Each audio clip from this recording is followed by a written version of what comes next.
ഏറ്റുമാനൂരിൽ കൂട്ട ആത്മഹത്യയിൽ ഷൈനിയും മക്കളും വീട്ടിൽ നിന്ന് ഇറങ്ങുന്ന CCTV ദൃശ്യം പുറത്ത്.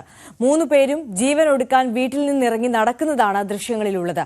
മക്കളിൽ ഒരാളെ നിർബന്ധിച്ച് വീട്ടിൽ നിന്ന് ഇറക്കിക്കൊണ്ടു പോകുന്നതും ദൃശ്യങ്ങളിൽ കാണാം. പുലർച്ചെ 4:44 ഇവർ വീട് വിട്ടിറങ്ങുന്നത്. ശ്രീജിത്ത് വിവരങ്ങൾ നൽകും. ശ്രീജിത്ത്, നാടിനെ നടുക്കിയ ഒരു കൂട്ട ആത്മഹത്യയായിരുന്നു.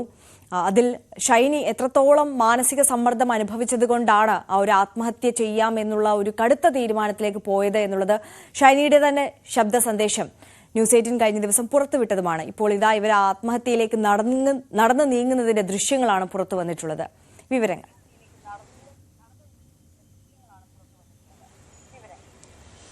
തീർച്ചയായും ആര്യ, എല്ലാവരെയും വിഷമിപ്പിക്കുന്ന ഒരു വാർത്തയായിരുന്നു ഇത് എന്ന കാര്യത്തിൽ യാതൊരു സംശയവുമില്ല.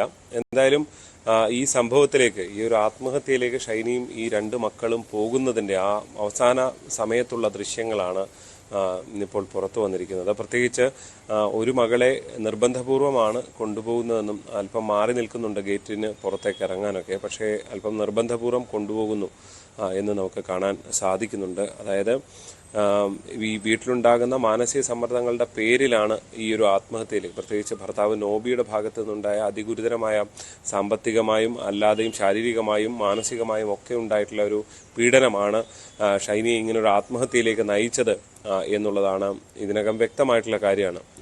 അത് ഷൈനിയുടെ ശബ്ദ സന്ദേശം ഇന്നലെ പുറത്തു വന്നപ്പോഴും മനസ്സിലായ ഒരു കാര്യം അതാണ്. പ്രത്യേകിച്ച് ജീവിതത്തിലേക്ക് എങ്ങനെയെങ്കിലും പിടിച്ചു കയറാൻ ശ്രമിക്കുമ്പോൾ പക്ഷേ ജോലിയൊന്നുമില്ലാതെ ആകെ ബുദ്ധിമുട്ടുന്ന നരകിക്കുന്ന ഒരു സാഹചര്യവും ഷൈനിയുടെ ശബ്ദ സന്ദേശത്തിൽ ഉണ്ടായിരുന്നതാണ്.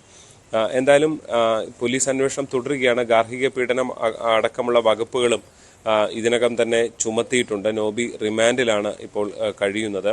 കൂടുതൽ എന്തെങ്കിലും കാര്യങ്ങളുണ്ടോ ഇക്കാര്യത്തിൽ, ഈ ഒരു ആത്മഹത്യയിലേക്ക് എന്ന കാര്യവും പോലീസ് പരിശോധിക്കുന്നുണ്ട്. പ്രത്യേകിച്ച് ഈ നോബിയുടെ സഹോദരനെതിരെ, വൈദികനായ സഹോദരനെതിരെയൊക്കെയുള്ള ആരോപണങ്ങൾ സാമൂഹിക മാധ്യമങ്ങളിലൊക്കെ പ്രചരിക്കുന്നുണ്ട്. ഇക്കാര്യങ്ങളെല്ലാം പോലീസ് പരിശോധിച്ചു വരികയാണ്. എന്തായാലും വൈകാതെ എന്തുകൊണ്ട് എന്നുള്ള ഈ ഒരു ആത്മഹത്യ എന്നുള്ള കാര്യത്തിൽ ഒരു അന്തിമമായ വ്യക്തത കൈവരും. ആര്യ.